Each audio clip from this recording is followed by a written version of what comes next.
ოქტომბერში საკვე პროდუქტებზე ფასებმა ისევ მოიმატა. უფრო კონკრეტულად საქსტატის მონაცემებით 2025 წლის ოქტომბერში წინა თვესთან შედარებით ინფლაციის დონემ საქართველოში 0.6%, ხოლო წლიური ინფლაციის დონემ 5.2% შეადგინა.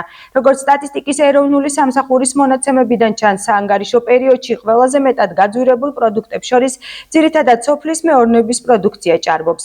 გამოკითხული მოქალაქეები კი ამბობენ, რომ ფასებმა განსაკუთრებით ძეძზე და მედიკამენტებზე მოიმატა, რაც მძიმე ტვირთად პენსიონერებს და სოციალურად დაუცველ მოსახლეობას დააწვა. რაზეა მომატებული უფრო მკვეთრად ფასები? ყველაფერზე თითქმის წამლებზე გინდა თუ პროდუქცია არის.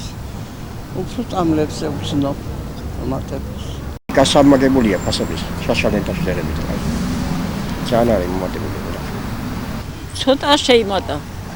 ძირითადად რაზეა მომატებული?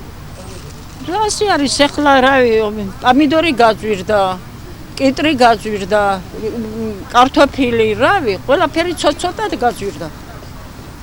აი წინა თვეში მაგალითად ვერ ვიყიდე, იმიტომ რომ 200-ზე მეტი დამიფასეს წამლებიდან, მაგრამ თანხა არ მქონდა თან.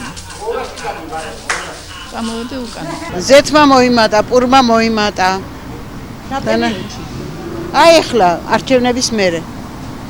დანარჩენი არ ვიცი, ხა ბევრი იმას ვერ ავყიდულობ, არა მაქვს იმდენი საშუალება. ავიღე პენსია, მაგრამ წამლის ფული არ დამრჩა. და სახში არ მაქვს არაფერი, ეხა გამოვედი, იმიტომ რომ ფასდაკლებაში ერთი ბოთლის ზეთი მაინც ვიყიდო.